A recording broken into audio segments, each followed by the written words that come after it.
So welcome to the February Ag Action Team call on post-wildlife restoration. It's more than planting trees.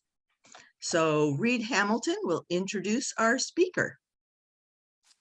I asked Sue to give this talk because we focused in this group mainly on the contributions to global warming from agriculture and the solutions agriculture can propose. But forests obviously are a huge carbon sink, and the millions of acres of forests that have burned across the West in the last few years represent a huge loss of carbon that was emitted into the atmosphere. So it's vitally important that we restore those forests to be resilient and survivable in this new climate and to sequester as much carbon as possible. And I was aware that there's a lot of controversy about how you restore forests after a fire. So Sue has graciously been willing to give us this talk. And a little bit about her. She's been with Sierra Forest Legacy since 1998, serving first as the primary science and policy consultant. And in July 2012, she assumed the role of the executive director. Sue received her doctorate in biology from the University of California, Los Angeles in 1992. She's worked for the U.S. Forest Service and also as a consultant on policy and science for numerous conservation organizations. She also served as a governor-appointed member of the California Board of Forestry and Fire Protection for 7 years. Sierra Forest Legacy is a nonprofit organization seeking to conserve biodiversity and restore ecological integrity to the Sierra Nevada bioregion. The restoration of beneficial fire is critical to both protecting biodiversity and improving ecosystem function. Sierra Forest Legacy applies the best practices of science, advocacy, and grassroots engagement through coalition building to safeguard forest lands throughout the Sierra Nevada. So thank you again, Sue, and take it away. All right, I am going to share my screen. And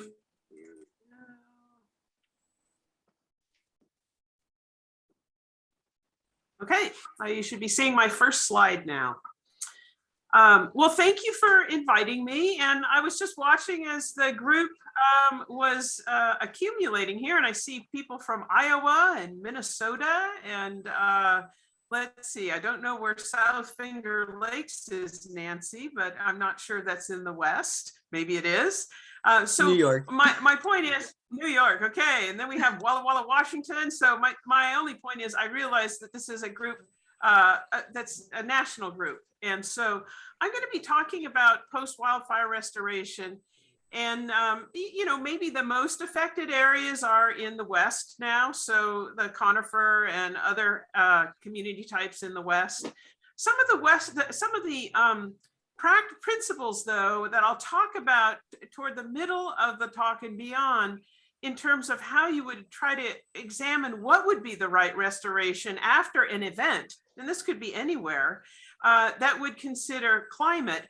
I think some of those practices might be relevant to a broader, you know, more than just conifer forests in the West. And so, you know, I guess keep that in mind since there's a broader audience here. I think there will be some things that might be relevant even to your ecologies where you live. Anyway, so the first slide here, post-wildfire restoration, more than planting trees. I kind of focused on that because really, yes. Oh, really, often the reaction when people see fire and the effects of fire is to think that it's best to just go out and really just take on planting trees right away.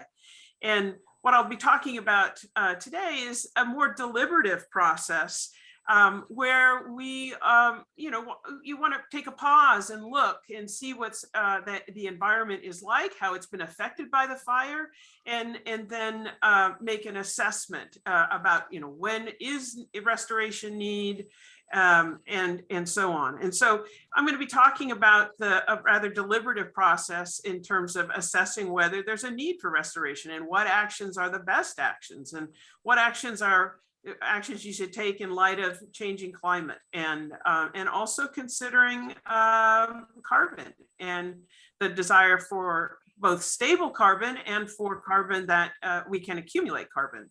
And so as we go through the talk, I want to first start off just talking about the ecological role of fire in forests. And this is mostly in Western forests. And that's an important backdrop when we talk about restoration. And I also put up this graphic here that really trying to give you a sense of the cyclical and cycling nature of forest and fires. And that fire is a very critical process about reorganization, renewal. It helps into energy flow through the system. As we'll see through the talk, there's quite a bit of variety of habitats that are created after a fire. And so those are all the things that we want to consider when thinking about when is restoration needed and when is it the right time to intervene. Okay. So this slide just talks a little bit about ecological benefits of fire. So one thing, it keeps the right number of trees on the landscape and the right composition of shrubs. And so it's a periodic disturbance that kind of shakes things up, sometimes in very modest ways, clearing out a little of the understory and litter, and sometimes, like in this picture here, in very startling ways, killing most of the trees, and then a big opening is made, and you'll have regeneration of a variety of things. In this picture, it's a mix of shrubs and conifer trees that are coming up on their own. This is not a planted area. This is just what happened after a fire here in the Sierra. This is probably 2 years out. And so creates openings for seed sprouting. It improves habitat variability. Fire can reduce plant competition, cycle nutrients, increase resiliency. So keep the lower small fuels and ground fuels under control so that when fire does come into an area, it doesn't burn in a very, very extreme way or in a very sustained way. And we find that there are species who actually depend on these places that we, like on the right side here, these places that we think might look very stark and not habitable, are actually the places where black woodpecker want to be. And they want to be here because, in part, these structures that are left are where they build houses, and then the beetle comes and infests the trees, and so the black-backed woodpecker and its offspring eat those beetles, and that sustains them. The other thing about this particular bird is it's the first one that comes into the area to create these homes, these snags in snags, and it leaves after a couple of years, moves on to another area. But that home that it created becomes then a home for subsequent birds and animals. And so they have an important engineering role. So they help modify the habitat and create habitat for others. These nest holes, and then and they also they're an important part of the dynamic in biodiversity. So some dual roles to be thinking about when we think about, well, who is using these places that we probably think look pretty stark and not interesting. Another example of dependency on fire would be giant sequoia. So that big tree over there on the left, that tree needs to have a bare mineral soil for the seeds to resprout. And so you can see the photo there with someone pointing at what is a sprout of a sequoia. That is a very well burned area. So probably most of the trees burned in that area to create an opening that's got the bare mineral soil, and also to create an opening where there are fewer trees or no trees providing shade on the ground. And so another example of what's important about these fire events and important to the ecology. Another example is that in a variety of plants, we see that there is a reproductive pulse. More seeds happen after the event.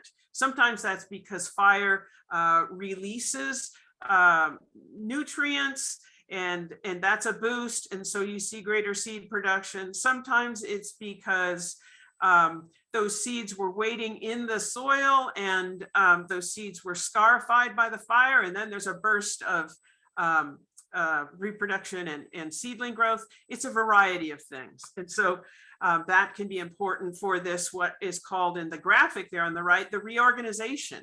So after fire, there are a lot of processes happen. We get reorganization, and growth begins again.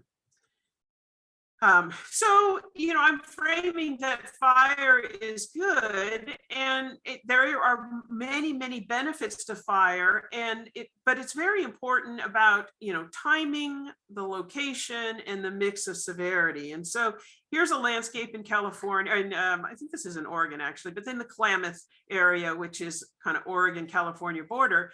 And this is not an uncommon pattern where you see a mix of high severity, moderate, and low severity. And this is considered beneficial. So just to give you a sense of kind of the scale scope of what is useful fire activity. And I would say that in a setting like this, you wouldn't be doing restoration after the event. This would be a place that you would watch. This, you know, it would regenerate and reorganize in those very open areas, and different things would be happening in the low and moderate severity areas.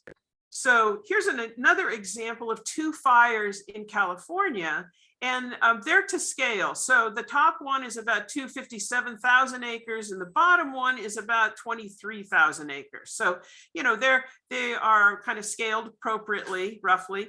And you can see the top one, probably the biggest concern many of us had about the top fire was not that it was a large fire so much as it had many large high severity patches. And so that created concerns. This lower fire down below, you can see that it had its patches of high severity, much smaller, distributed across the area, and a lot less concern about what was going on in there. In this top view, those patches were, you know, you can see in aggregate, they were probably, that central portion was probably 25 to 30,000 acres of high severity. There were some scattered trees in there, but as I'll mention a little bit later, conifers, seed dispersals, you know, conifer seeds are, can be kind of light. The fir seeds can be kind of lightweight and carried by the wind. And then the pine and other conifer type seeds are pretty heavy. So they can scatter from a living tree anywhere from, 100 feet, 200 feet to maybe 600 or 700 feet if they are very light and carried by the wind. But there is a limit to how far the seeds can scatter naturally. So I'm trying to give you some ideas of, you know, maybe the situations where we might see restoration need might be in some of these very large patches of high severity fire. And then this is just to give you a sense of one of the landscape conditions we have to think a lot about is, well, have we had too much or too little fire? And so pretty much in California, and these this kind of analysis is available for the Western United States, but it's true that in many places in conifer forests, there's a deficit of fire. And so even though we see some extreme effects in some locations, overall, we still have very little fire. And this is in contrast to some of the conifer and chaparral shrub communities down in our southern area, where we have too much fire. And that's because people start those fires, and so those fires are happening much more frequently than they should, and that creates a whole other suite of problems. So just to give you a sense of the scale of some of the activity in the Sierra. We've got about 7.8 million acres in the Sierra. Historically, about 500,000 acres would burn a year throughout that blue region there. And today, you know, maybe we're seeing 85,000 to 100,000 of acres a year. And this is based on work that was done in 2012. So we would adjust this based on some recent activity, but the disturbance is only about what, you know, 17% of what we'd expect historically. So if we think of disturbance as a beneficial way of recycling and regenerating ecosystems, we don't have quite enough disturbance in the Sierra Nevada, and we probably don't have enough of the right kind of disturbance. And I would say this is true of many of the Western forests. And then here's just a last one, talking about, just to give you a sense of what's happened in most recent times. So that was the previous estimates were based on information through about 2011. So you can see since 2011, we've had some peaks and some pretty extreme increases in area burned in California in the last 2-3 years. And so, but one thing that's interesting about this graph is that, excuse me, my phone, I forgot to turn it off. One thing that's interesting about this graph is that that peak there is roughly what we would have had burning historically in California. So there have been estimates made of historical numbers of burning. And so this was before pure, you know, European contact. And so, but the difference today is that within that landscape that's burned, it's too much high severity, and the patch sizes are too big of the high severity. So those are some things to be thinking about as we're imagining what are the right, you know, what is restoration in these environments. And I wanted to just touch on forest carbon a little bit, because sometimes fire is viewed as a negative because it's going to emit carbon. And fire, you know, it's a balancing act, really. Forests absorb carbon and they release carbon. And if we prevent them from releasing carbon, they will accumulate too much carbon and become fire, you know, the fire risk will continue to increase. And so what I liked about this image is that you can see that dotted line up there indicates fluctuation over time, and over space. And so we expect that the carbon cycle in a forest is going to, in any one place, is going to fluctuate. And what we're looking for over larger landscapes is either some level of stability, and even in some cases, there might be some increases if there's been a great deal of harvest, or you know, the carrying capacity of the carbon in that landscape is lower than it should be. But really, I think more in the end, places I work in with that have a fire regime as looking for stable carbon, and knowing that we're going to emit and we're going to sequester, and that's going to be happening in a cycle over time, and trying to create stable environments where we have resilient carbon. So this is kind of thinking about that graphic of the regeneration and cycling graphic, and identifying what is broken about the current system. And so these are some of the things that are just not working, and cause the system not to be resilient. And so too many small, starting up at the top here, too many small trees on the layout, and that there's too many small trees. This creates a fire hazard. We've harvested large trees, and that reduces the stored carbon.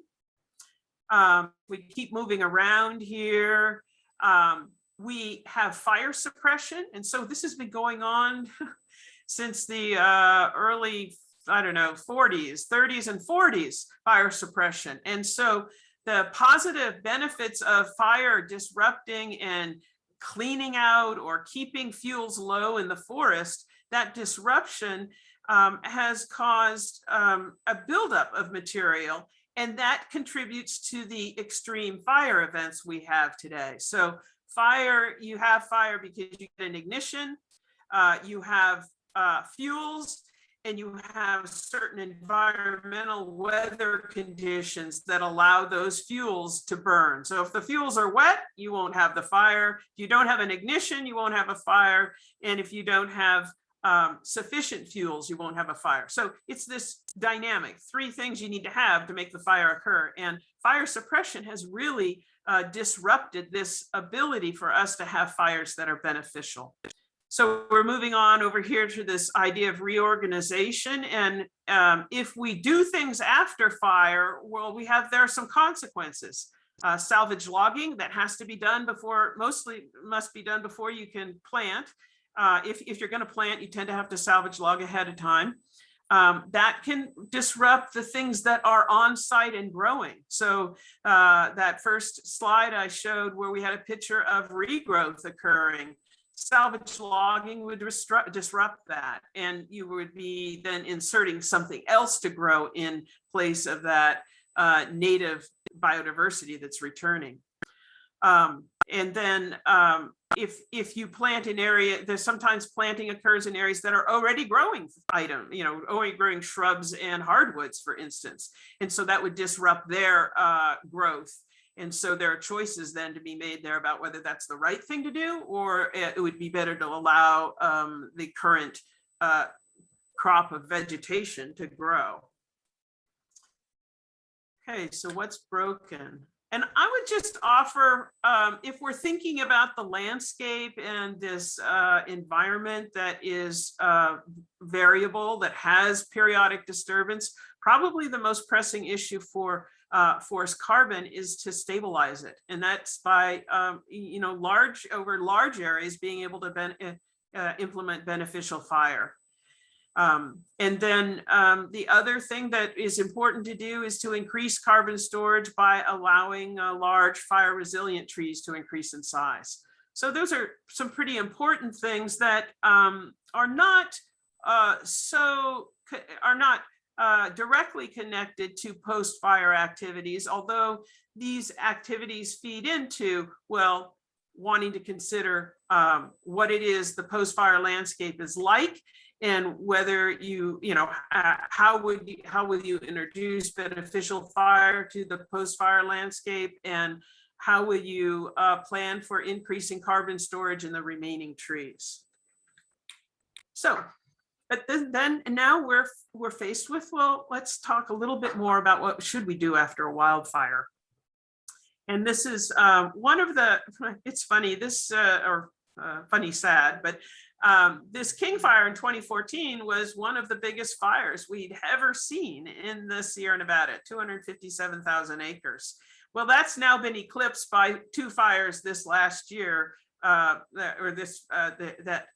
that exceeded 1 million acres, and actually that one it exceeded 1 million acres. So we have certainly moved into a different arena where we're having fires that grow and burn from one side of the Sierra Nevada crest over to the other. So these are high extensive fires that we're seeing today.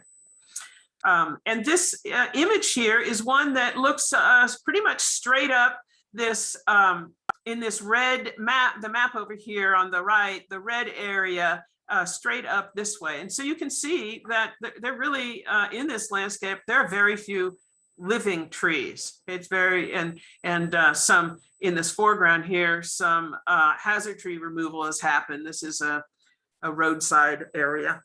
And so, this has caused us to think deeply about what are the right things to do after a wildfire. So there's some immediate needs, and these maybe these provide a little foundation for restoration, but they are about stopping addressing emergency kind of needs. And so one is the need to remove hazards that endanger people and infrastructure. And I don't know, I'm not sure how this affects, broadly throughout the West. In the Sierra Nevada, we actually have a lot of people living in what would be considered wildland settings. And so the need to remove hazards along roads is pretty extensive in some of our burned areas. We also have a lot of infrastructure, things like electrical lines, power lines, water canals, so conveyances of water conveyances and hydroelectric facilities, recreation facilities. It's quite a deeply occupied area in our bioregion. And so all of those, those are things that one needs to evaluate the hazards around them and take care of them so that people are not threatened. And we, every few years we hear about, trees falling on cars and people being hurt or killed by falling trees. So it's a real issue. And especially in some of these very large fires we've had, it's what will occupy the Forest Service, what capacity they have for quite some time, trying to improve the conditions of the roads and infrastructure. The other thing that's important is for specialists to go in and take a look at the area and offer suggestions about stabilizing soil. So in places that burned at moderate or low severity, and even modest areas with high severity, there's rarely anything that needs to be done. It's only when there's been very extreme burning and over large areas, and then if that's coupled with sensitive soils, there might be some remediation that needs to be done to make sure that when the rainy and snowy season comes, that it doesn't cause movement of soil and the loss of remaining topsoil. So that's an activity that's usually undertaken right away within days of a fire moving out of an area. There'll be burn area recovery teams looking at the area and trying to identify emergency actions that are needed to stabilize soil. Let's see. So I think I'll pause there just a minute, because now I'm going to talk about how you might evaluate the actions that would be beneficial to take in moving from in examining a burned landscape and trying to decide if you should do some restoration. So I'm just checking to see if there's any questions.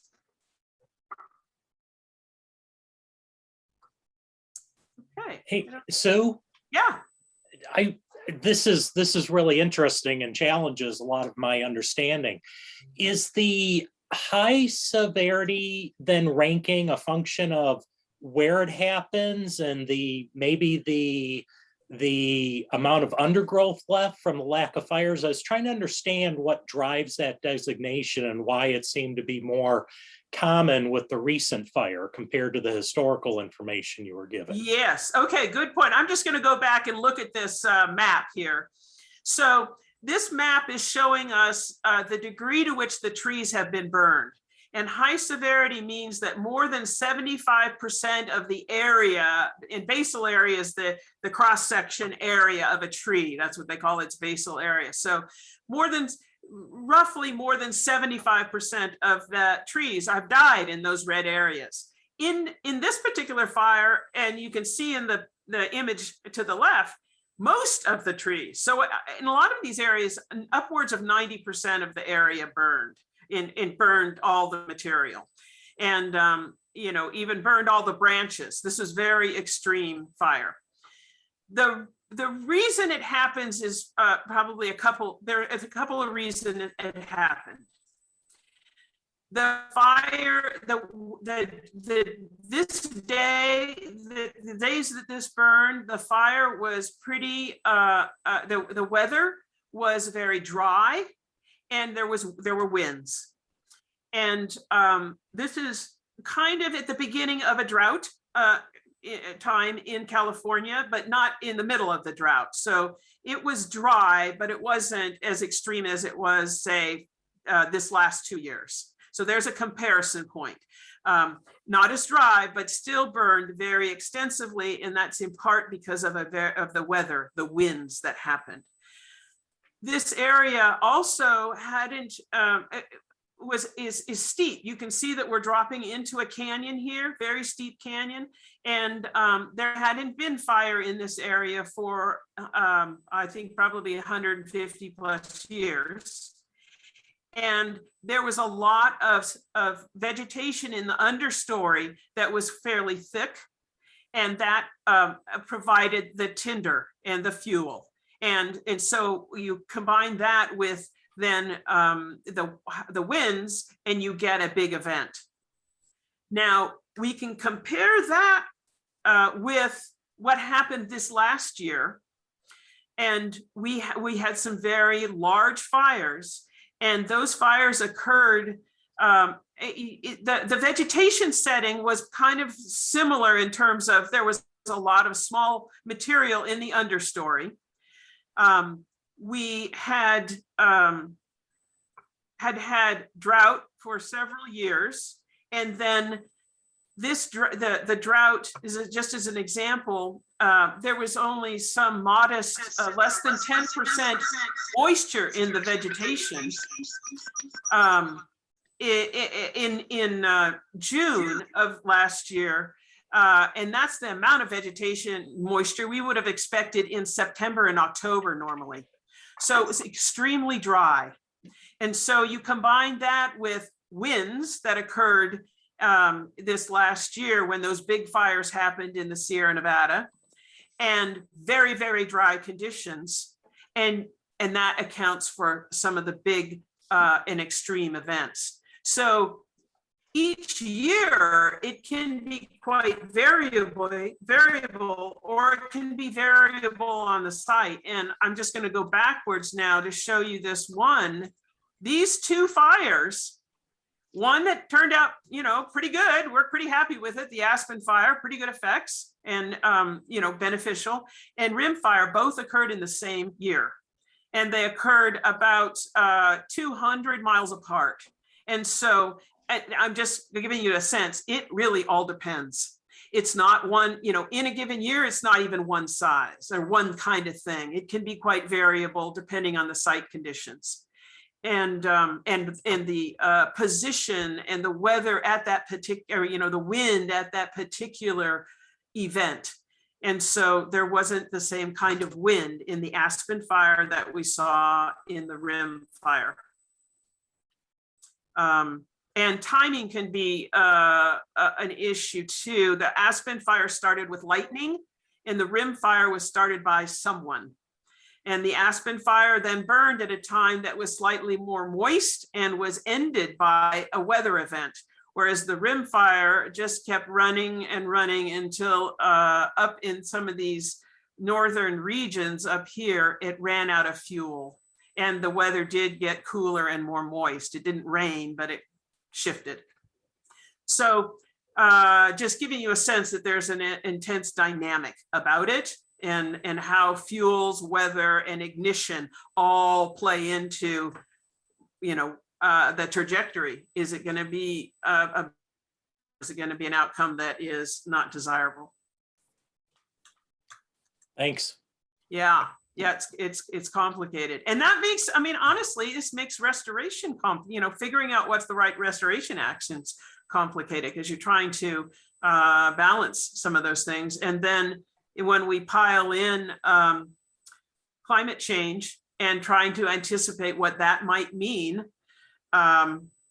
it makes it tough. I also think this dynamic also makes me think a lot about being concerned when we talk a lot about increasing, afforestation, where we're going to grow more material and we're going to sequester more carbon. And in a fire dependent and fire frequent environment, you have to be really careful about that, because the carbon that you might be growing and sequestering could be highly flammable as opposed to resilient. And so you want to have the right balance there, so that this carbon that you're sequestering and growing doesn't become prey to being burned up totally. Let's say, and that's, yeah, go ahead. Yeah, so first I want to read off something out of the chat. Peter Rolnick of Iowa says the fact that there hadn't been a fire in a long time in the King Fire, he was wondering if that's because of human activity or just the way it happened. And I wanted to come back a little bit and do a short address to that, to tell him that I'm down in Chico, California, which is right next to where the campfire burnt down. And we've, of course, had a few things out about that. Back in the day, before there were, Europeans or whatever, indigenous peoples around here used to burn the understory with a regularity. They would go up at the end of the dry season as they were coming down out of the mountains, and they would light a fire to burn the lower stories. And even the ranchers here that came in after them used to do this. I read a very affecting article by a guy who was a rancher and watched all of his, all of his cows basically burned up in that fire. And what he, he was just devastated.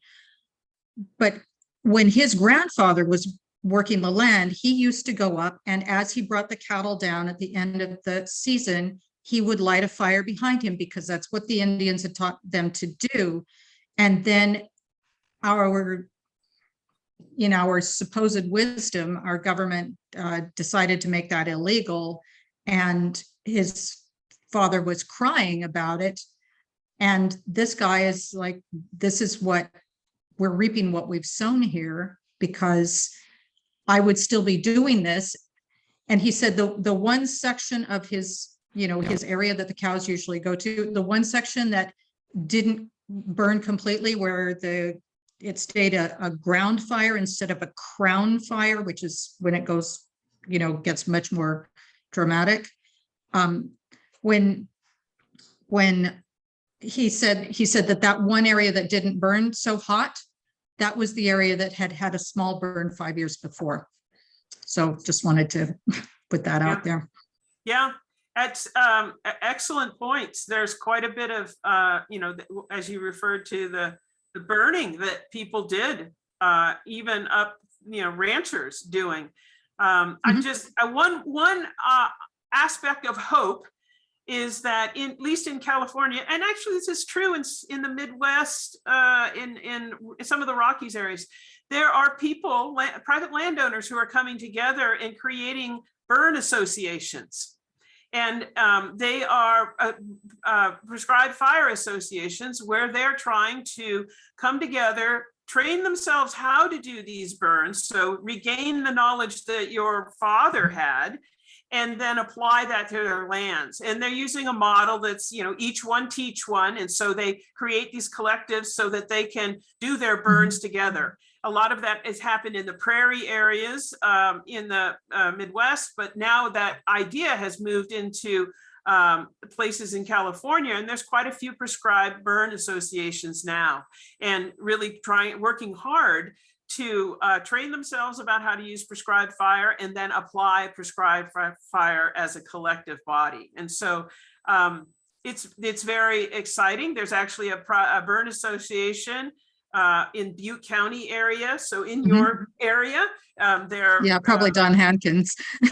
Yes. We have a Don's professor who, indigenous, cultural burning. So that's another area that is of growing interest to people in terms of understanding what cultural burning is, and actually applying it. So we have several tribal groups in California who are leading the way in terms of trying to make that happen and use that practice much, much more. So those are good things. People are, and maybe part of, the difficult, our extreme fires are getting people to rethink how to approach managing the land and how we live on the land and interfacing. So I'm hopeful that you will be able to burn again on those lands. Julie. Well, how about National Forest Service type lands? I think I don't know for sure because I'm not in it, but I think that a lot of people actually graze on those lands as well, but I don't know, if you don't own the land, if the government owns the land, are you are people being permitted to try those things out?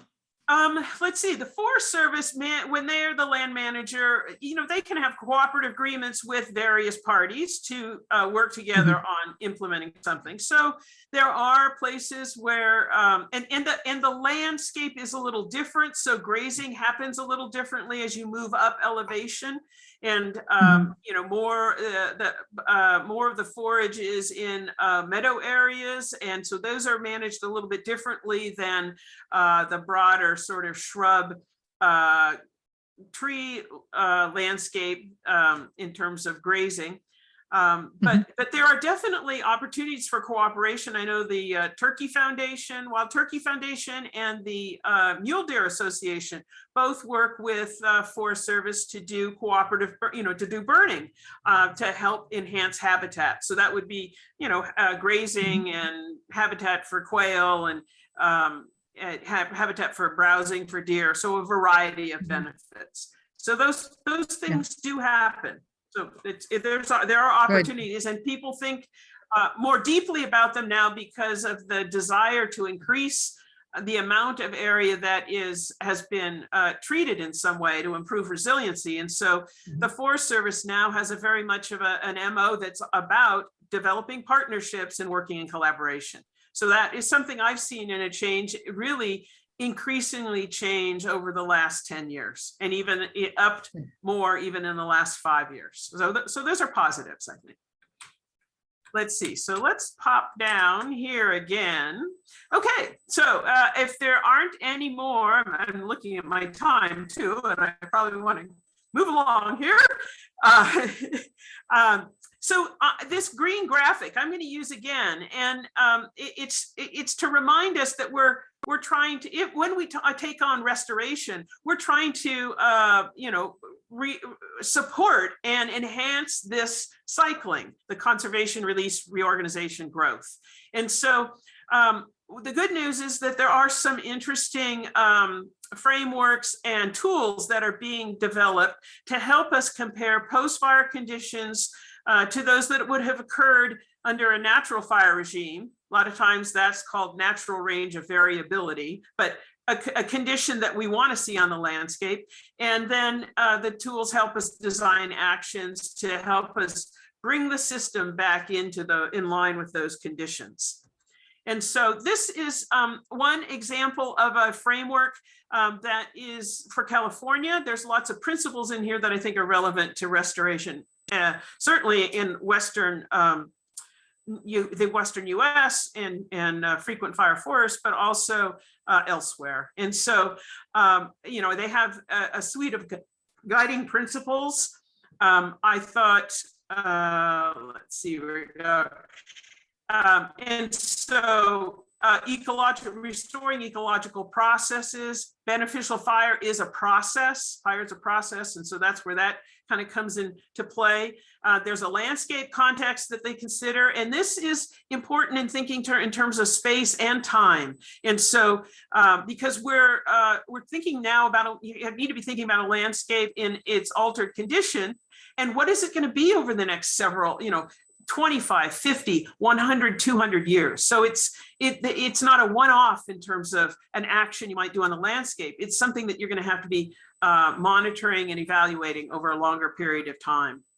There's principles about regional native biodiversity, ecosystem services. These would be things like, watershed health, delivery of water for people and nature, recreation benefits, carbon storage, carbon sequestration, that variety.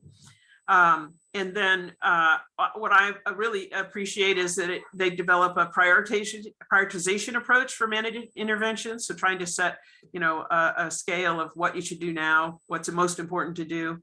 And then really looking hard at these landscapes and what do we think they're going to be in the future given climate change, and then how ought that modify what we're thinking about. And so these principles feed into a restoration framework and how to develop projects and actually implement them. And so I'm going to extract a little bit of that to try to illustrate some things that you might how you might approach it. So this is a diagram that they offer up, and really it's complicated, but I'll walk you through it. The premise is to look at how fire affected ecological conditions, and if you think that they improved or maintained them, you look at it with a different lens than if you think the area has been degraded. And this is all comparing it to what you might have expected 150, 200 years ago. And that gives you a sense of what is the variability that you might expect, but you also at the same time look at it through, and we're going to see climate being changed. And so, you're looking at both of those things. What is the variability that might have been there before, and how is climate going to change the ability to sustain that type of environment? And so the next level, moving along in the improved or maintained areas, you can take a look and see, well, are there risks to that area now being resilient or sustainable? And if it's a low risk, that might be a place that you're going to watch. There might not be any immediate interventions that you want to do. If the place is at high risk, you might want to think about, is it feasible to do something? Is it feasible to restore it given current and future conditions? Now we're over here on the right part of the flow chart over here. And then this also is relevant for degraded areas. So this is the side of the flow chart here that is more active management in the immediate term. And so you look at this area here and you say, well, is restoration feasible, or is restoration of these future conditions not feasible? And so you take a look at these two parts of the branch here and develop ideas for management to restore desired conditions when it's feasible. And in some cases, thinking about, well, maybe those desired conditions aren't quite the right ones that are realistic for how our landscape's going to change in the future, given climate change and other things that are stressing it. And so you would head you in a different trajectory. So in the next few slides, I'm going to walk you through what might happen if you were over in this green box, or if you're in this blue box, or in this orange box.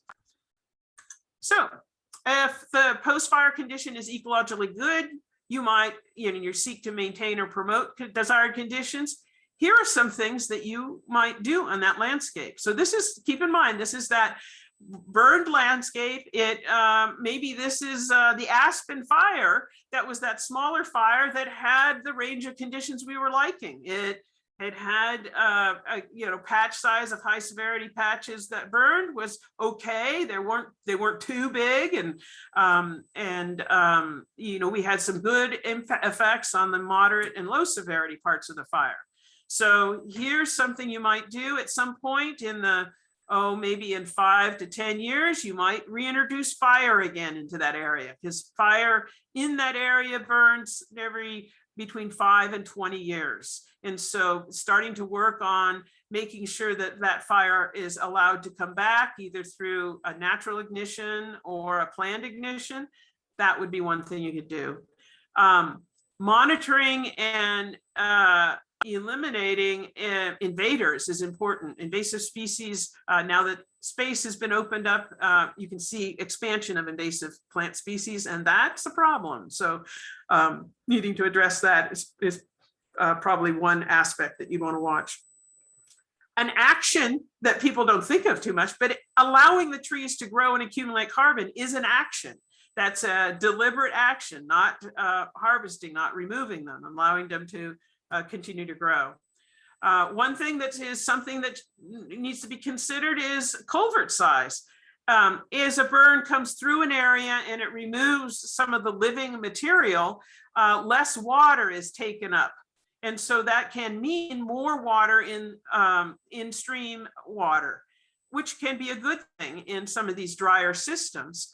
But sometimes our road systems and culvert sizing is too small to accommodate increased flows in those streams. So you'd want to be watching that so that you didn't have flooding or backing up that then causes backing up of water that then causes erosion. And then another thing you would probably be doing is monitoring how the trees and shrubs were regrowing, and if that was happening in a way that seemed right for the conditions in the site. Here's another example. This is the if the post-fire condition was degraded, but action to doing something was feasible, you could feasibly restore desired conditions. I'd say again, first on the list from my perspective would be, again, restoring beneficial fire. So making plans for reintroducing fire. Another thing you might consider doing is removing down wood and some small trees, they could be living or dead, with the idea that you are going to reduce fuels and fire hazard. So it might be in some places that there's too much of that dead material and you want to reduce it some. You could do that with prescribed fire, or you could use mechanical or hand treatments to do that. And then another possible action might be that you want to plant trees in some of those big high severity patches that are too far from a natural seed source. I'll return to this idea of planting in a little bit because there's some longer term issues that we have to deal with. And then in places where you don't think planting is feasible and restoration is feasible, rather, you probably need to reevaluate what conditions are the ones you should expect there in the future. Again, though, restoring beneficial fire as you're planning for this area is, this is a frequent fire environment, and so you'll want to not be suppressing, but enhancing in a positive way fire. It might be that if the site was a conifer dominated site, maybe because of climate change and expected warming and drying, that hardwoods or shrubs are the kind of plants that will dominate the site now, and that you make a choice to allow that to happen, knowing that it's going to be a shift, and that conifers, if they're ever on the site again, might not be there for many years. Another, again, keeping track of invasive species and acting quickly about invaders would be another thing to be following up with. Just touching back on planting on tree planting. These are just a few things to keep in mind if that's the right action to take. And so we wouldn't want planted areas to be a barrier to the reintroduction of fire. It certainly wasn't in an ecological system, and so it ought not be in our managed systems as well. And so fire can be used with small trees and in plantations, and so there are tools and techniques to make that happen and be successful. It's not something that's commonly done, but there's a shifting thinking within the fire forest management folks about needing to do this. So not trying to suppress all fires around their plantations. Keeping in mind that mature forests, it can take over 200 years to develop. Some places 100, depending on the type of forest. Lodgepole pine might be 100, 150 years. Mixed conifer, 200, 300 years. You really have to plan for the long term. And you want to be, avoid areas that are strongly affected by drought. So that goes into, trying to use some kind of climate tools and plant selection tools, site selection tools to plan for climate change. And there are some good tools that you can use that the Forest Service and USDA are developing. This is just an example of that. They have various climate-wise considerations for when and how to plant. And then I'm just going to close here with just some ideas about policy and how you could support climate smart restoration. So a theme through the talk was expanding use of beneficial fire, both in green forests and forests that have been burned. So, really making that a primary management tool. And then other ideas is directing funding toward actions that use these climate assessment tools, like the framework I kind of ran you through in a few slides, or climate-wise reforestation tools. And so, one could imagine legislation or budget allocations that are tied to using these tools. And I just flagged, the legislation like Trillion Trees Acts, you could include those ideas, climate-wise practices, climate smart practices, along with requiring that they restore beneficial fire in the planted areas. So those are some ideas about how one could link some of these ideas to policy. And I think that's it for me. Thank you so much, Sue. This was very, very informative. And we really appreciate you coming on and telling us about all of this. It's basically the top of the hour, so perfect timing. We had our discussion there in the middle. Yes, we did. We definitely did. Couldn't have managed that better if you had tried. So perfect. So thank you so much, and thank you all for coming. And for those who are interested in the National Farmers Union discussion with that group and about commodity ag, stay online. But I'm so glad you all came for this discussion. So have a great rest of the day and take care. All right. Nice to meet you all. Yeah, thank you, Sue.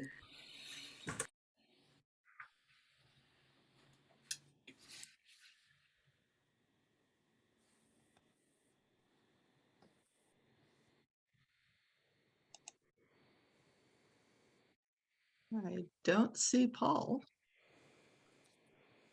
Oh, Paul said he could not make it. He had another obligation, unfortunately, that just came He is a up. busy man. Yeah. Anyhow, we do have Don. Yep. So Don's on a hot seat. In fact, do we have any other farmers here? No. Okay.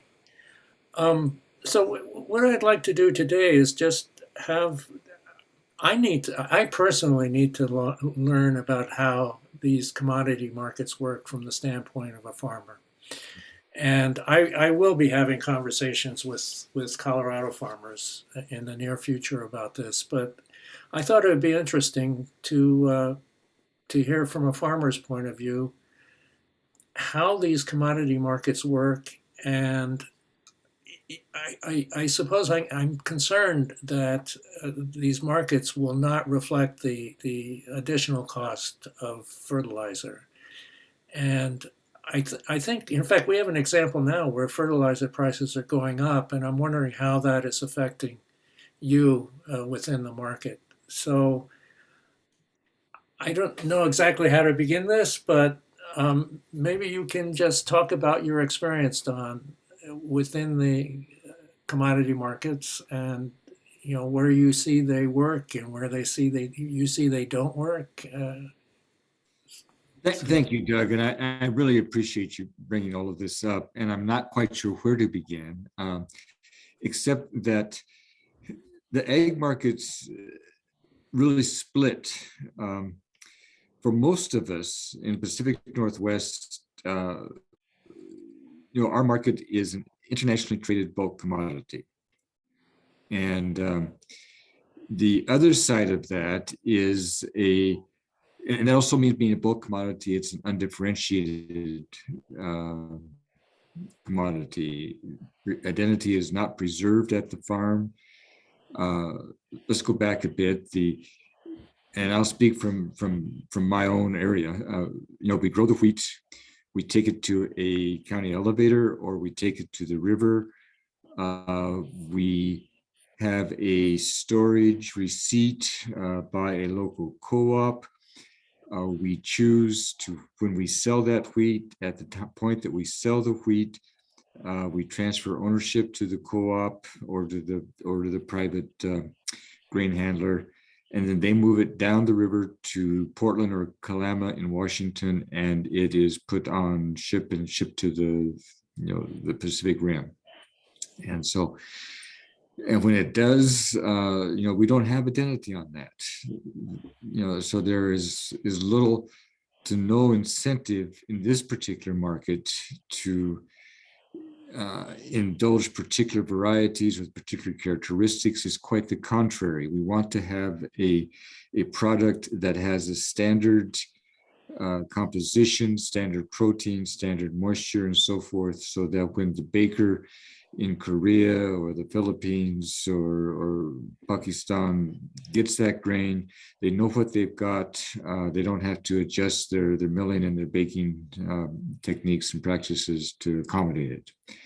So what is a huge advantage in international trade also makes it very difficult to create an identity separate from that bulk commodity, if that makes sense to you.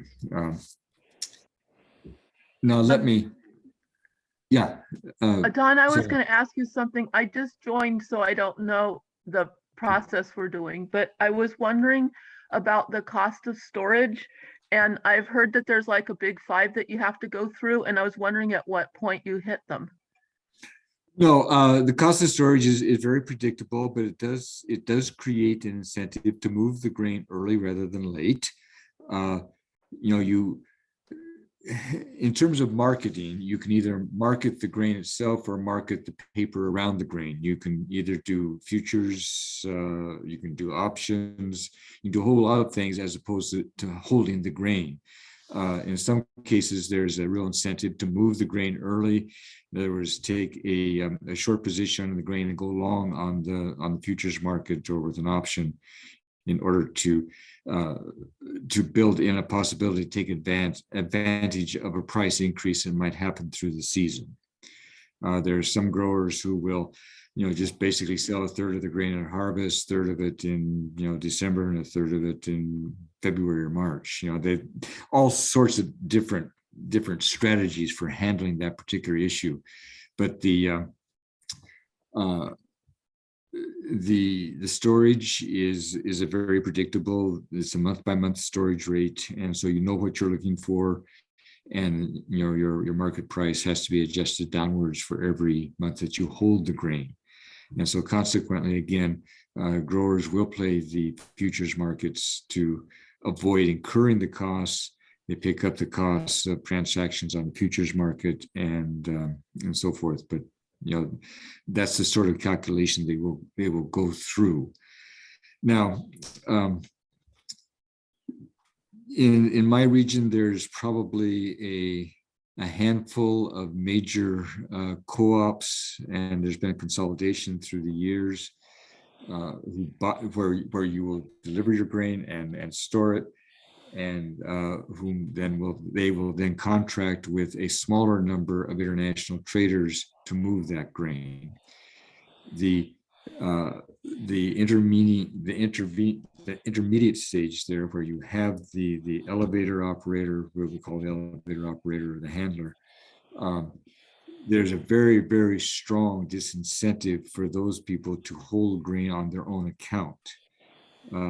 Part of the received wisdom in the grain business is that if you are holding grain and speculating with the commodity, you're destined to lose it at some point.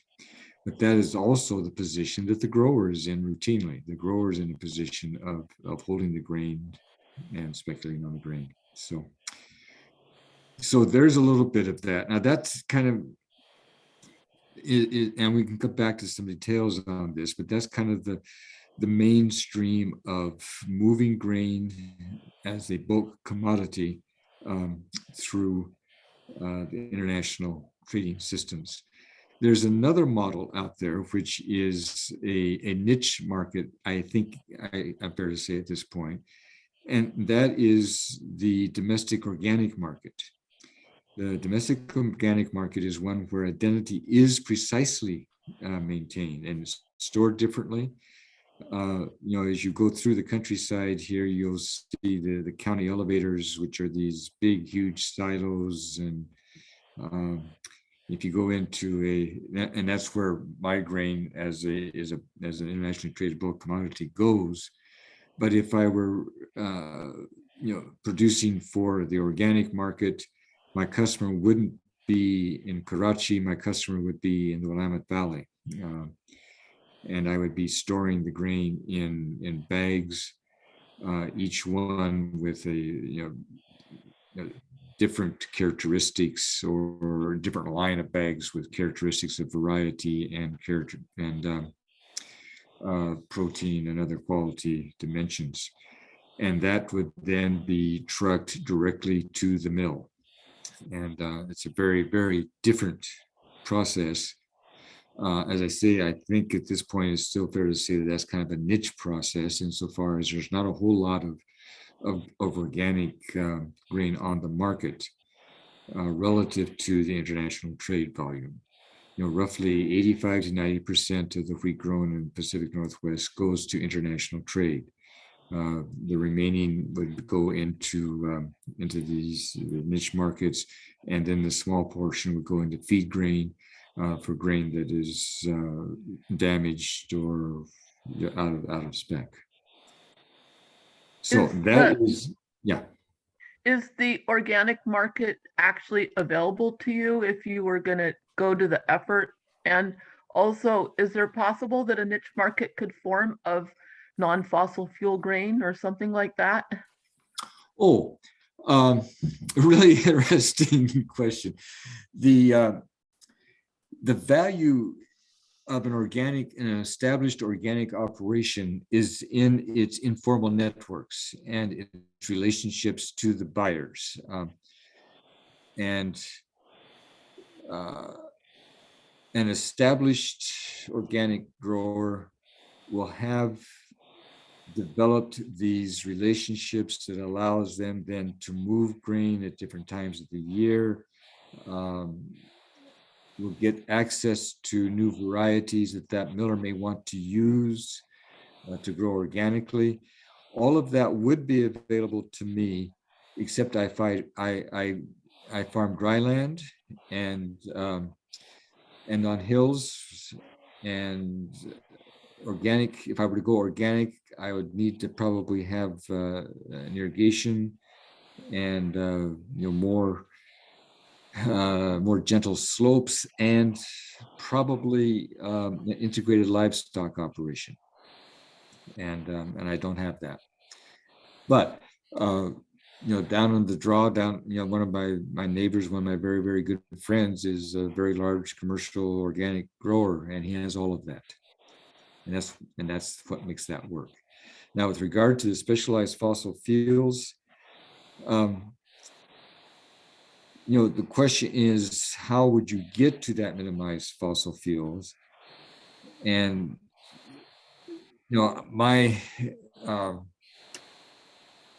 my sense is that the usual prescriptions are not very workable. The usual prescriptions are that you do crop rotations, which provide the necessary nutrients for the follow-up crop and so forth and so on.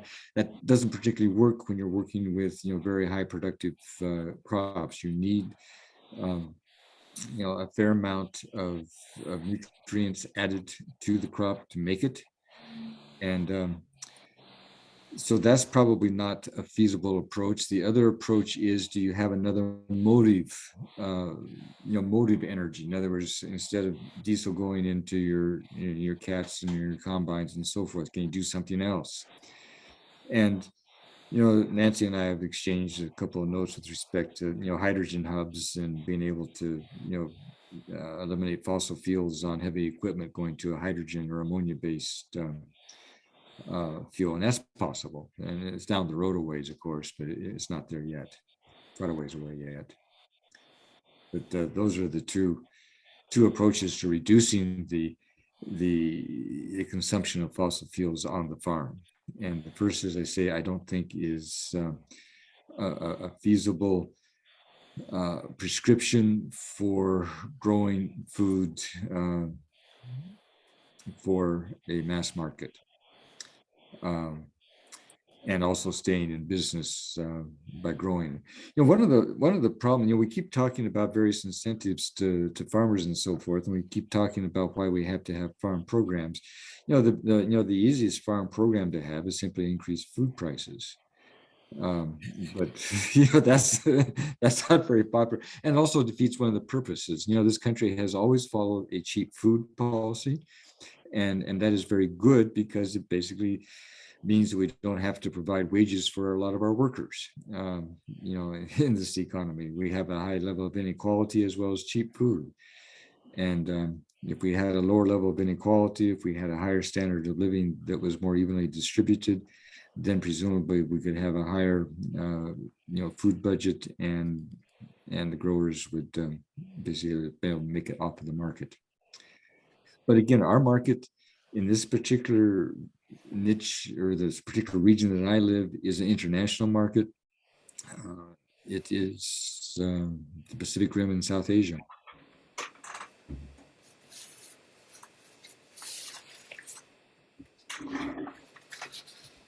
Are we just talking today? I'm not sure if other people also had trouble with the link. I just came in, so I don't want to interrupt, but I did want to ask a question.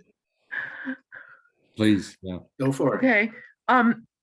I'm in Oregon, as you might remember, and 5 of us on a committee for CCL have begun working really hard with Oregon Republicans in Eastern Oregon.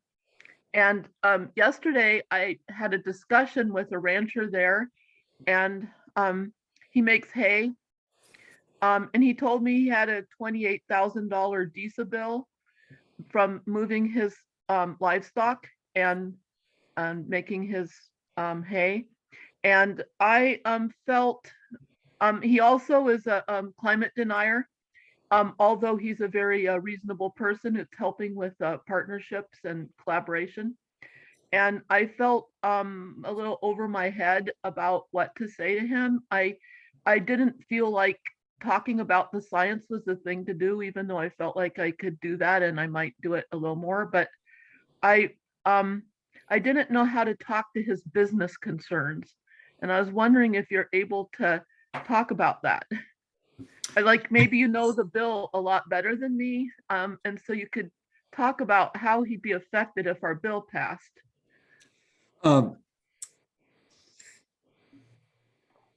We have some similar pressures in the state of Washington in terms of a carbon tax and so forth, which has gotten a lot of resistance, Elizabeth, as you might guess. And yeah, can you tell me where your grower was in Wallowa Valley? He's in Eastern Oregon. He's near Burns. I think he's near Diamond and Princeville. Yeah. And so he uses federal land in the summer, and in the winter he uses his private land. Yep. You know what I'm talking about? Oh, very much so. Yes. Yeah. I would like to work with crop farmers too, but I'm starting with this person because our contacts got us to here. Yeah.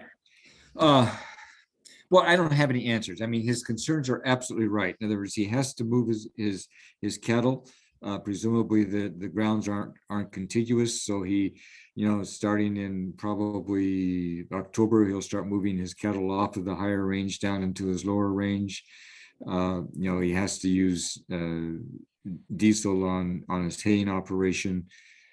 There's no way around it. So the question is, how do you handle that? How do you hold him harmless from it? Or if indeed you want to hold him harmless? I mean, part of what we need is a transition in our fossil fuel engines, I guess. But part of what he's talking about, he really can't do a whole lot about. And at this moment, he can't. He doesn't have alternatives. He doesn't have alternatives that are open to him. So you're talking to him and you're saying you're going to, slap another, 20 cents, 60 cents, 80 cents on per gallon of his fuel. And how's he going to pick that up? How's he going to be able to absorb that cost? He can't move it on. Neither the cattle price is cyclical. It's variable right now. It's looking pretty good, but it'll go down because more cattle will come on feed. The hay price is subject to risk of production, is subject to market and so forth. He can't move much on that. He doesn't have much choice. And so I don't know, Elizabeth, I don't know what the answer there is. What makes you comfortable with our bill, given that you are under many of the same factors? Is it your greater understanding of climate, or why do you feel okay? Partly because I have a privileged access to the markets. I'm not that far away. In other words, I can move. I'll have a marginal increase, but I'm also experiencing an increase in productivity, marginal increase in productivity. In other words, the ground that I'm on now had probably a 65 bushel proven yield 20, 30 years ago. Now my expected yield is 100, 110. And that makes a very significant difference. But this comes on the background that the numbers across the commodities, whether it's soybeans, whether it's corn, whether it's wheat, is we're looking at maybe a 1.5% increase in productivity per year coming off of varieties. And so that's not enough to keep us going. I have a, yeah, go ahead. Can I comment here?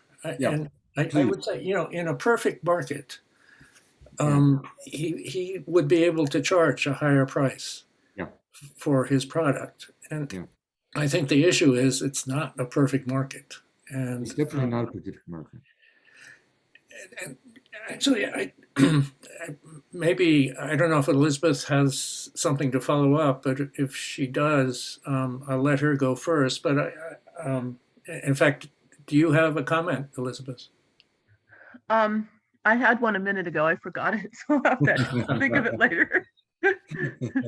Let me ask you, you brought up an interesting point that the food prices are lower because of the inequality within our nation, the income inequality. Were things better in the 50s, where that inequality was less? Yeah, the 50s were a particularly good period. Yes, the cheap food policy has been in practice since the late 30s, and what has changed, as you're very well aware, has been the level of inequality in our society over the generations.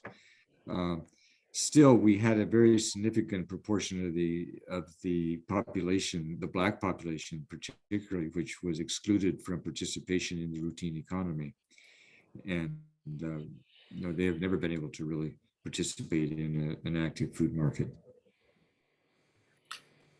You mean as farmers or as consumers? As consumers, yeah. But I don't see why Douglas is saying that inequality is causing low food prices. I thought low food prices came from government pushing it that way. It is correct, but Doug is correct that we have a national policy of low food prices, cheap food, I call it, and that is a substitute for redressing these significant income inequalities. Yeah. The government chooses to go that direction rather than fix the other problem. Precisely. How horrible. It's the opposite of my mind. Actually, I was not aware of this. How are they doing that? How is the government doing that? In large part because of the government programs. there's been a real evolution of programs over the years, but the point has always been to make sure that farmers have a safety net of some sort. And sometimes that has been a result of a target price in exchange for land taken out of production. In some cases, currently it's subsidized insurance and so forth. So, that's really the core of the policy of the federal ag policy, farm policy.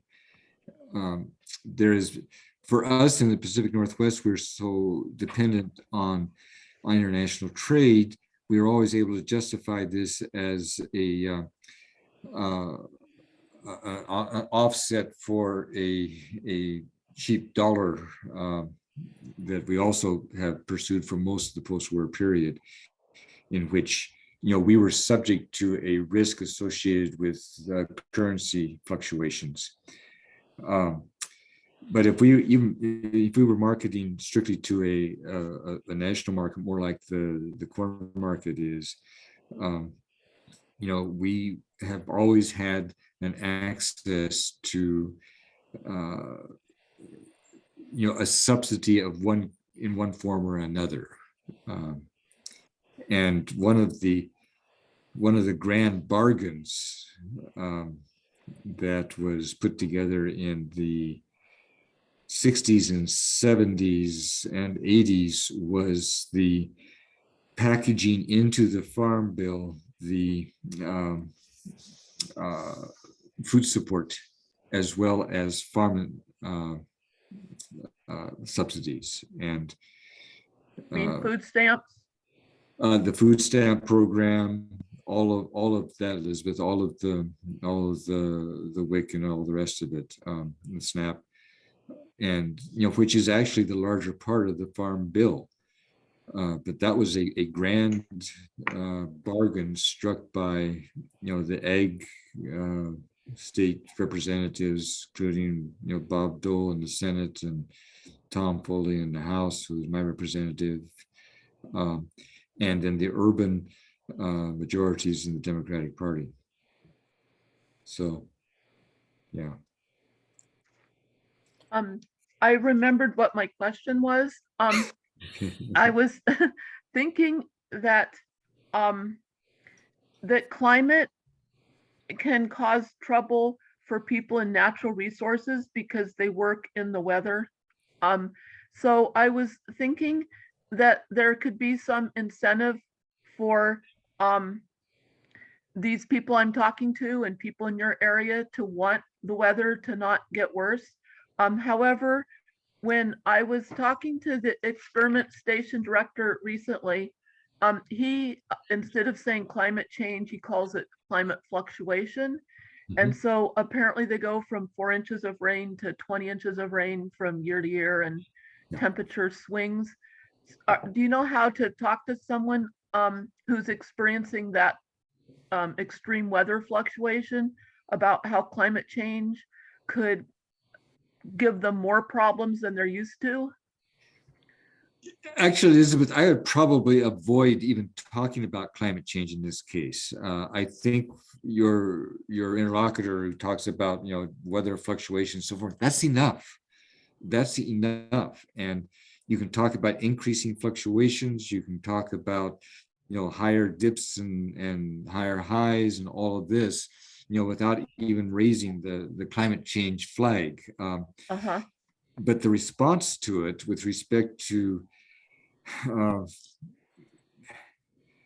some of the things we would like to be able to do on our ground would be roughly the same. In other words, weather, farmers have always been subject to a great deal of risk with regard to weather. And this is also part of that other reason for the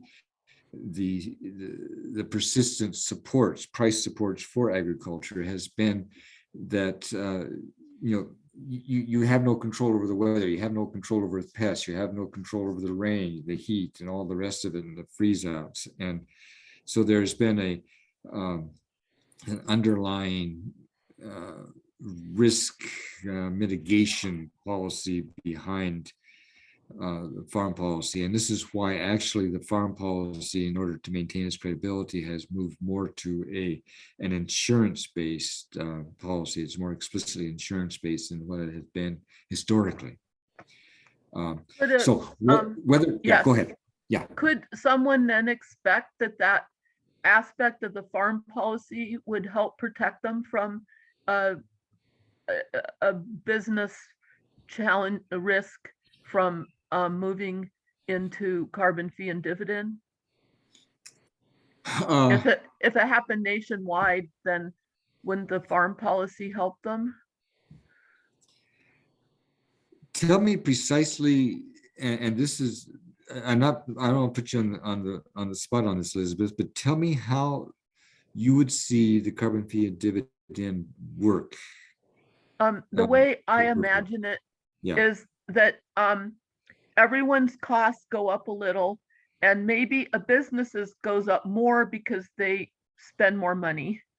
And then I imagine that ultimately it does pass to the consumer, but I guess that's a process and it might not happen right away. And like you're saying, there's all these fluctuations in fuel and food prices. So it might not even be obvious that it passed on because the fluctuations are bigger than our fee, as far as I can tell.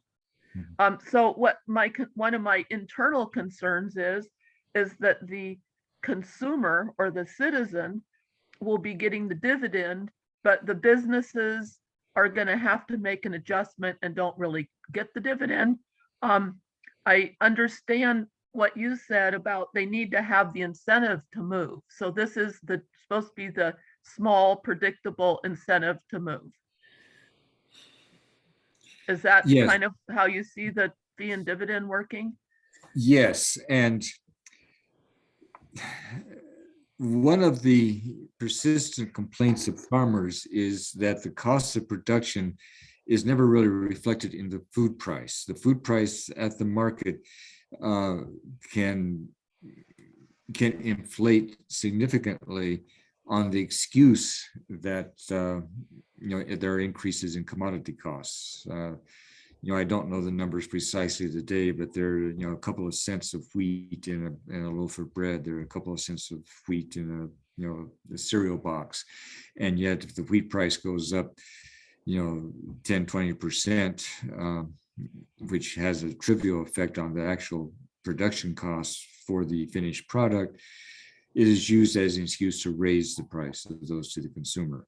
So it's this disconnect that has always been a bit of a concern on the part of farmers, and it probably is most dramatically expressed among cattle growers, cattle operators, because because they're sitting in a situation where they've got maybe 3 buyers.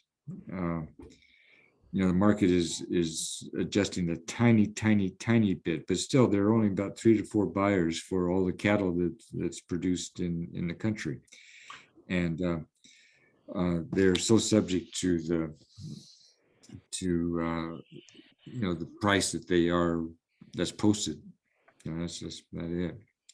And, I think the USDA is trying to work against that currently, and in fact also.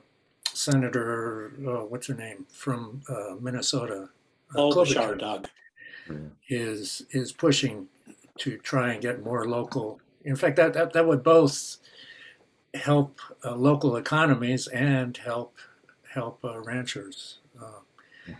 I'm actually wondering, well, 2 things.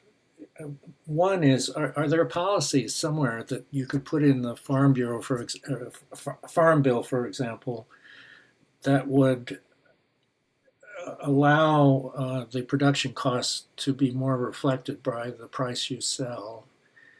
And the other thing is, apparently, I would guess that these co-ops are being formed so they have a more of a influence on price. Is that the case? I mean, I can imagine that a co-op would be able to, because they command more of the product, would be able to negotiate a little bit more. I don't know.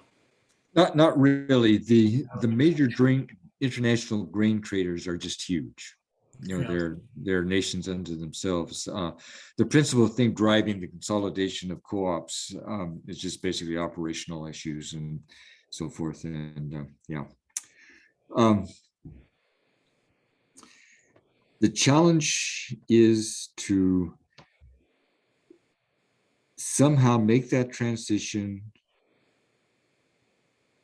where the increased cost of the grower to the grower of the carbon fee is picked up in the dividend at the time the grain moves. Can you say what you mean? I don't understand. Yeah, well, and it goes back a little bit to this incentive. In part, the intent of the carbon fee is to move production away from carbon, fossil fuels. Mhm. So the intent of the dividend is really to hold harmless the consumer. There is, you know, from the grower point of view, a concern of competitiveness in international trade that, and you're familiar with the border adjustment Right. mechanisms. Yeah. So, you know, for us who are engaged in international trade, you know, how do we basically keep our markets in the Philippines, for example, when Argentina or Australia can move their grain into it, or the Ukraine or Russia, you know, without the burden of a carbon fee. And, you know, we're automatically, you know, at a disadvantage, which means that in order to keep our markets, we have to sell at a lower price. So how do, you know, are we looking at a border adjustment? You know, we won't call it a dividend in this case, but are we looking at a border adjustment? And how does that work? You know, how do we get that border adjustment? And do I present a certificate saying that, you know, I have so many acres, so many bushels, and it's all gone, sold to Cargill or Mitsubishi or whatever, and it's moved in international channels, and I trade that in for a rebate? I don't know. I mean, that's the question we've got. It's a possibility. It seems like it would require political will to get it into the law when it's drafted. There, you know, Elizabeth, the whole notion of the border adjustment is very well established for those those industries which have the muscle, the political muscle to get it into the bills, as well as industry structures where you have a handful of producers.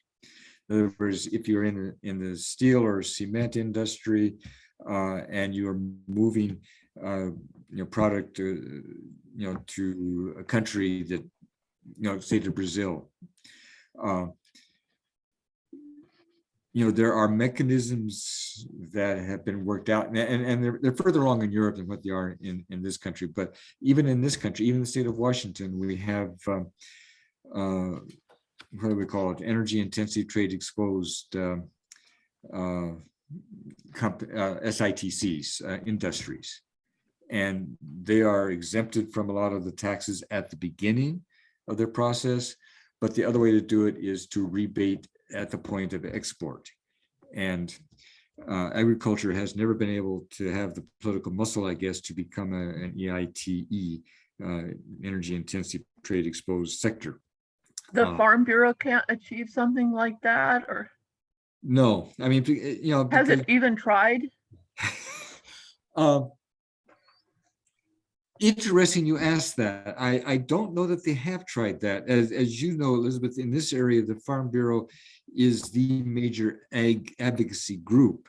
And it's a group that has kind of bought its way into that role. It hasn't earned that status as a result of grassroots mobilization. It has earned its way into that by selling insurance and using the proceeds to buy lobbyists. But in the state of Washington, and I suspect in Oregon as well, you do not do anything in ag without getting the Farm Bureau sign off. But the Farm Bureau has not pushed on this designation of energy intensity trade exposed sector for ag. And I don't know why they haven't. Yeah, Nancy. Well, Elizabeth, you've looked into this I very, put very a lot of deeply. effort. Yeah.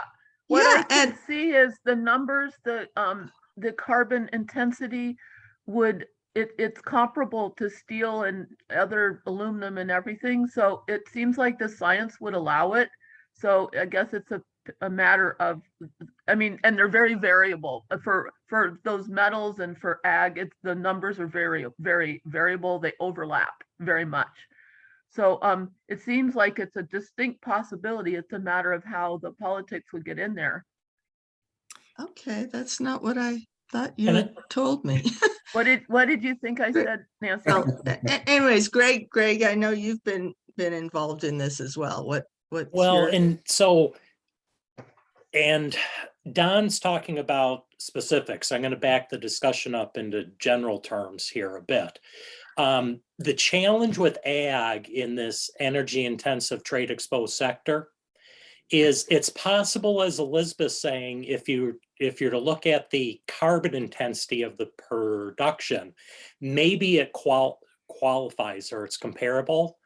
But if you were to look at it from an absolute basis, just how much of the economy and the emissions are coming, the industries which are listed are the ones which constitute the bulk of the carbon emissions.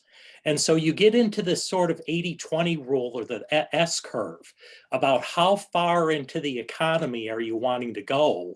Because, and the further you go, the more administratively complex it gets. And that's the other challenge the ag sector faces in this, that the accounting for it is far more complex than dealing with a cement or a steel manufacturer. The supply chain is much shorter and the accounting is much easier and more precise here. But Greg, the kind of biggest hurdle I see is, Europe is going to cut it off on a handful of sectors, 6, which constitutes some proportion of their greenhouse gas footprint. They aren't trying to cover their entire greenhouse gas footprint through this process. And as Coons's most recent bill on carbon, which was more of a starting point, drops that, I'm pretty sure it drops that energy intensive sector language from it completely, like what was embedded in the early versions of the CCL sponsored bills. meaning so that they maybe wouldn't do the border adjustment? Is that what that would mean? Elizabeth, I think my understanding is that bill was just meant to restart the discussion. It's not a complete bill, meaning it hasn't gone through all the sausage making process. Right. But its starting point appears to be a evolution in thinking off of the energy intensive trade sectors. Yeah. As far as I could tell, when I was working hard on this topic last year, the chemical sector, it includes the very energy intensive making of fertilizer. So at that point, like if fertilizer is moving across the borders, then presumably the border adjustment would be in effect and the carbon tax would be included in that fertilizer. But then when the farmer buys it, they're paying all that money to buy it and including its energy intensiveness. So it would seem to me that the farmer who's, the consumer, you pay the fossil fuel tax, carbon tax. So the farmer's paying the fossil fuel carbon tax.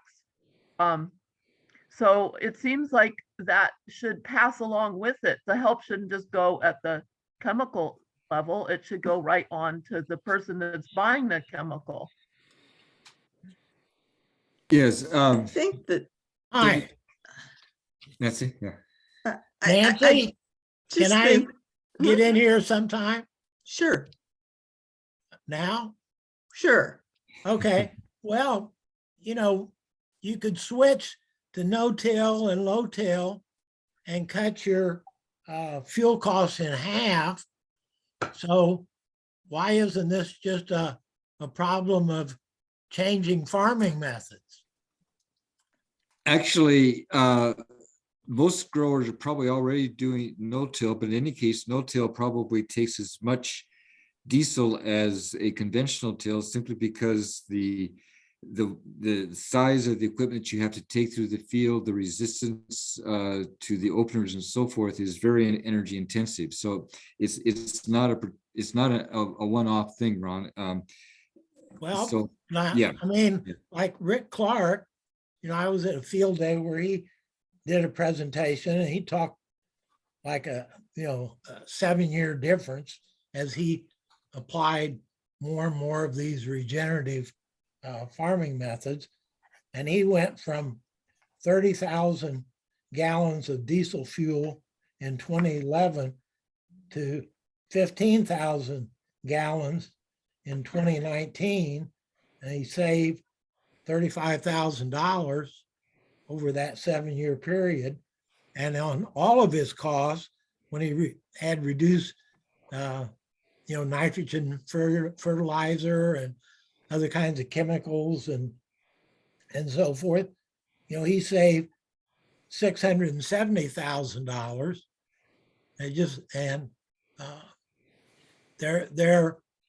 They are working to reward people that do regenerative farming, and the U.S. government is talking about, I don't know, climate farming or something like that. So it just looks like we could change methods and get certification for the methods and solve the problem that way, rather than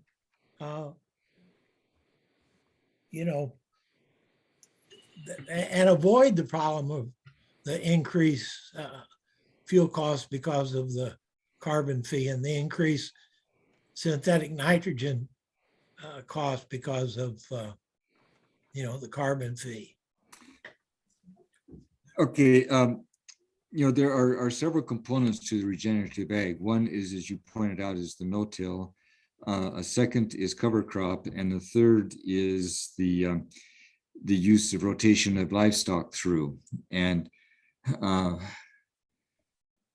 the rotation of livestock through carries a whole different set of policy questions that I don't think we really want to address here, because I don't have all of the background to it. But you're talking about a lot of water, you're talking about a lot of methane and so forth, which is not what you're looking for.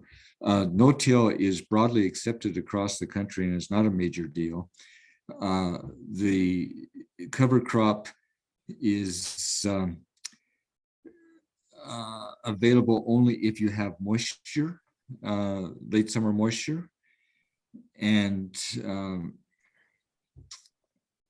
I have basically a continuous cover crop on my ground, but that's not, regarded as politically correct in my part of the country, at least. But a cover crop requires seed costs. It requires chemical costs to burn down, to terminate at the end of the season. It has all sorts of advantages, but the numbers I've seen, show that it's kind of a, maybe it makes it a long-term improvement in the soil, but it has some short-term financial trade-offs. So I guess I'm not persuaded that any kind of transition to regenerative ag without using a lot of livestock, it probably makes any difference, much effect. So. Actually, going back to markets, what fraction of your costs are in fact fertilizer? About a third. A third. So it's not small. It's not small. Yeah. It's a major part. Yeah. I mean, if you're emitting carbon, forming it, it's not a small fraction of your effective emissions. That's correct. And what are the other thirds? Herbicide, labor, and equipment. You didn't even mention diesel. It's small compared to these other two. Oh, yes, it is. It's certainly in there, Elizabeth. I'm sorry, I didn't put that into the calculation. Oh, you're kind of including it with like applying the fertilizer, stuff like that. I'm including more in the equipment costs. Oh, okay, Not just the iron, but the running of the equipment. okay. Yeah. Right. The labor and the equipment and diesel together make a third. The pesticide is a third. Yeah, you're about right. Yeah, Okay, and it varies, but yeah, ballpark. assuming you have the land already. Yes, the land is a major cost, and the huge difference between growers are those who own their land and those who rent their land. And when you hear people, farming, multiple thousands of acres, typically part of that will be owned, but a major part of it will be leased. And that's a major variable. That's a major fixed cost, and depends on how the leases are structured. Some of the leases are crop share, in which case it's a variable cost. Some leases are per acre fee. Yeah.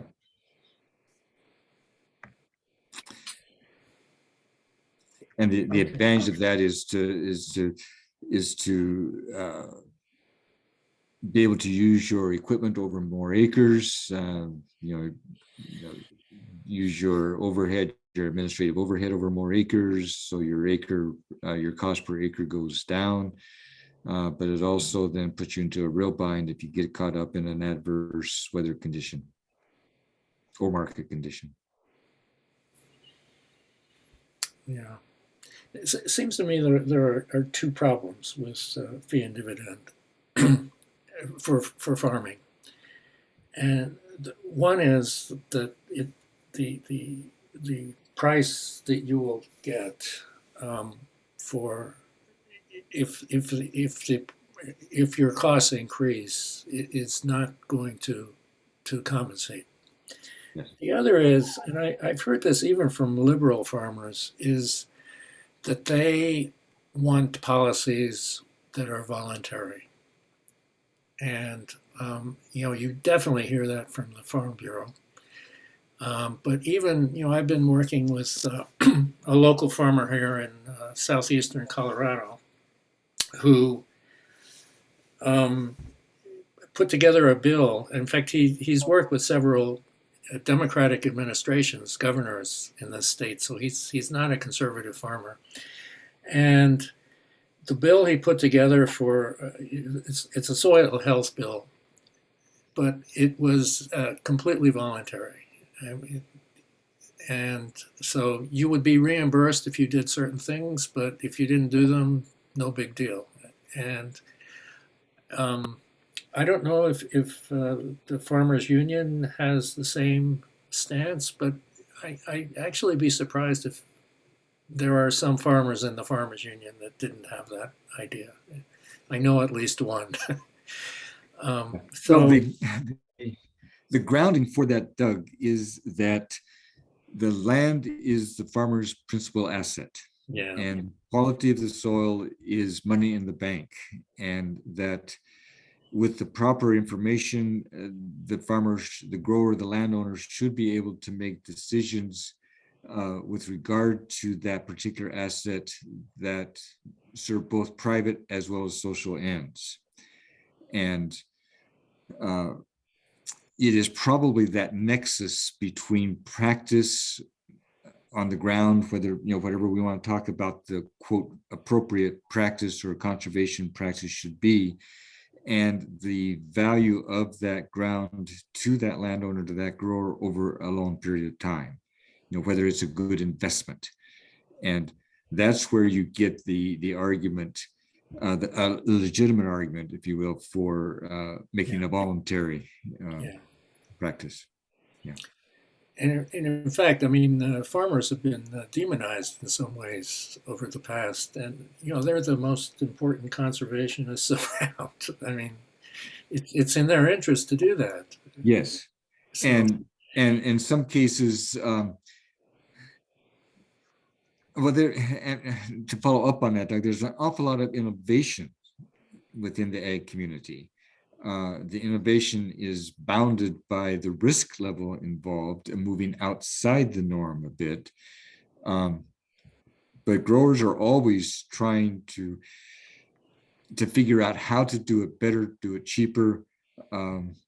And part of our job is to make sure that their time horizon for recovering that investment is longer than just a season, that we want to stretch that out to the 10, the 20, the 30, the 40, 50 year time horizon. That's the challenge. And the challenge in part is to relieve the economic, the financial pressure on that grower to perform year after year on an annual basis. Most all growers will be, I've used the phrase before, the definition of a successful farmer is the only child of rich parents who died young. If you don't fall into that bucket, then you really are looking at a significant proportion of your operating budget being financed on an annual basis. And you have to be able to perform on that note. And that is secured by your land value, and in some cases by equipment. But that, with those kinds of pressures, it is difficult to get beyond that time horizon of making that note payment the following year. And that's part of our struggle, I think. okay. So are there subsidiary policies that would allow some sort of carbon price CF&D to work or to be acceptable? Well, it's that long-term process of working with growers to realize their best interest. And there can be assistance, and the U.S. The Farm Bill proposals have got it. Some state level programs have got it, and so forth, with respect to assisting growers in making some of the transitions. With regard to equipment, maybe subsidizing some seed costs and so forth. These are helpful, but they're not really what's going to drive the differences. It's not going to drive the change over time. What's going to drive the change over time is demonstration that this stuff works, and it particularly works in the face of what Elizabeth is running into in terms of weather fluctuations and so forth. And but Greg, I want to go back to Greg's point just a moment. He is absolutely right on in terms of the administrative complexity of doing something in the ag market. Where you've got tens of thousands of growers, you've got 100 intermediate buyers, and then 2 or 3 major buyers. The ability to work that system administratively to hold the risk to the grower of a carbon fee to acceptable levels is really tough. What about the idea you were mentioning of the dividend going in upstream of the food purchase? I didn't know quite what you had in mind there.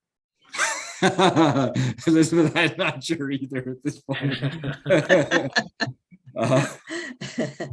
You were just brainstorming. Probably. You're being generous, yes. I'm wondering if, the whole idea of crop insurance is to not only, take care of that fluctuating weather, but also markets. So consequently, couldn't we build into the crop insurance the problems with margins, and certainly the CF&D, the carbon fee would provide a smaller or negative margin, which could then be, could be minimized by the crop insurance. Where's Yeah, the problem in that? Yeah, there may be something there, Nancy. Crop insurance right now has the ability to, at a certain rate, you can buy production insurance. Say that if you drop off 20%, whatever. And also you can talk about revenue insurance, where it's a combination of your production and price. So there are different policies available, different structures of the policies, different risks that they can protect against, including price variations, or we'll call it revenue variations. Now, ask me why they are not working better than they are. I don't know. No grower that I know of, takes much comfort in crop insurance. In this last cycle where we had the loss of 50% of crop, no one was going around saying I'm held harmless. Some of the sting is taken away, but not all of it. So, but there is a mechanism. You pointed out a mechanism by which growers can be insulated, that the effect can be mitigated to some extent. Yeah.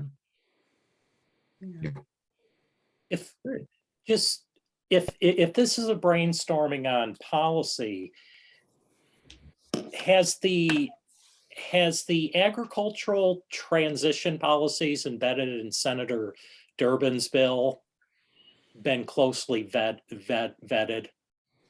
It's the only one of the carbon pricing bills that I'm aware of where there's a specific agricultural transition section in it. Durbin is from Illinois, not surprisingly, and it seems to have, maybe even in the Senate hierarchy, appears to have been fallen into second place behind the carbon pricing bill from Kuhn. Yeah. But I've read it several times. I just don't have the background to say, is this good policy or not? But it's certainly a structure to help the agricultural community in the transition from carbon pricing. And it's the only policy I'm aware which is kind of in this draft form. Greg, I confess I don't know the bill, so I'll have to come up with that. I'll have to work on it. Yeah, I mean, I can send it to people. I've read it several times and compared the various carbon pricing bills in the Senate as a Senate liaison. And this is the one which has a specific agricultural transition section talking about there's a defined window of time, and then there's defined practices which would be qualified, which would get payments then. Yeah, the whole practices approach to climate smart farming and so forth that typically will be included in the farm bill scare the devil out of a lot of us because we aren't in Iowa or Illinois, and we have different practices and different things work for us. And so to tie all of this into a particular repertoire of practices that need to be performed in order to qualify for assistance, it scares us. So, I mean, Vilsack has established these climate hubs that look at different practices in different regions. So and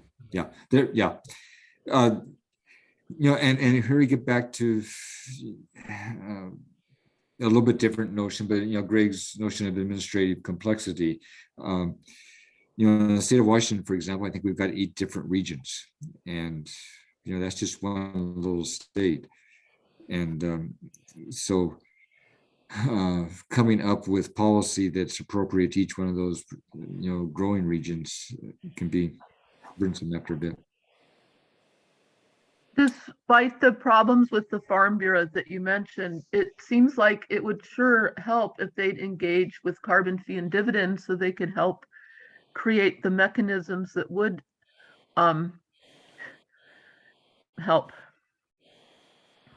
Well, Elizabeth, we've got a test case coming up in the state of Washington in our Climate Commitment Act that passed last year. There's an on-ramp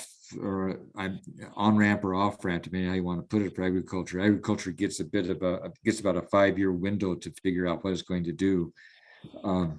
So you are working on it right now as a Yes, state. yes, we are. And no answers yet, but Are you you've part of given that me- process? I've been part of it, yes, but not close enough on this particular part of it. Mhm. But you've given me some encouragement to try to get together with, the Farm Bureau to see what's working, what they've got in mind. How are they going to handle this, as opposed to just defeat it at the next election? Right. Yeah. Mhm. So I will do this. Thank you. That would be good, because I think that people farming, ranching, timber, they need to realize they're going to be harder hit than anyone as climate variability comes on. And so it'd be good if they look into what can be done. Yeah. Yep. Good. And yeah, We do have a voluntary grant procedure going through the Conservation Commission that has been funded in part by the revenues from this Climate Commitment Act, which is designed to be of direct assistance to growers who want to participate in some innovative practices. But that's going to be over the long scheme, a minor component of what you're talking about, what I'm talking about. Yes.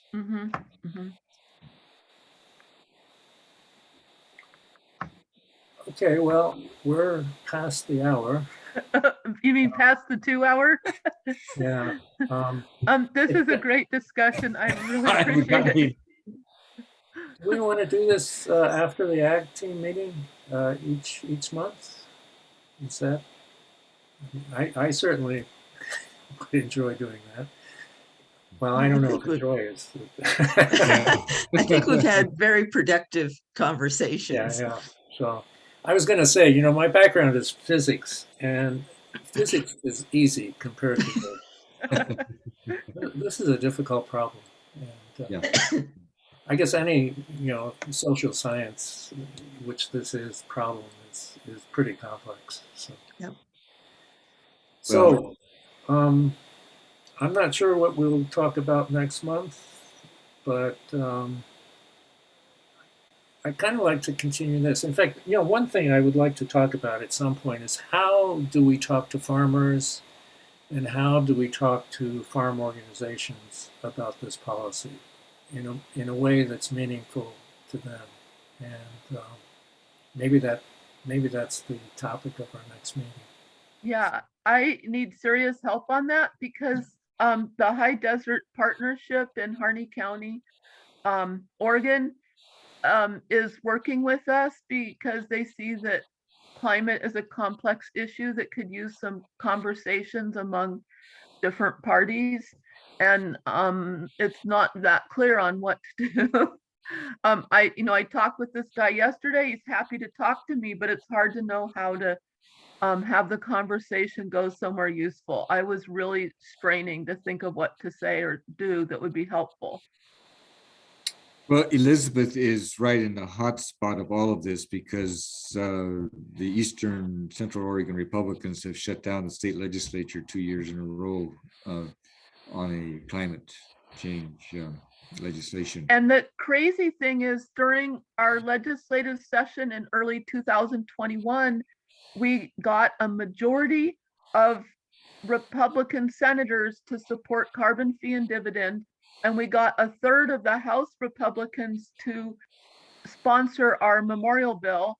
And if it had come to a vote, we believe it would have won with even Republican support. But then when we asked these Republicans to sign on to the open letter on climate that's circulating, maybe you didn't hear of it yet, we were supposed to be leading the charge, but they are reluctant because they realize their constituents aren't with them. So in this one case, the legislators actually seem to be ahead of the constituent. So we're Interesting. trying to generate the I need to run, constituent. folks. What's that? Goodbye. Great. Bye. Take care. Bye-bye. Yeah, we're trying to generate the constituent support, and you know, we have to figure out how to do that. Agreed. So if you want to have that topic, it seems pertinent to what we're working with. Sure. Well, and I think that if we figure out what to say to constituents, those are the things that we should say to legislators too, Mhm. right? So that they might actually lead. Right. Yeah, Leaders leading. yeah, Oh, wow. Representative Owens is the one who asked us to do this.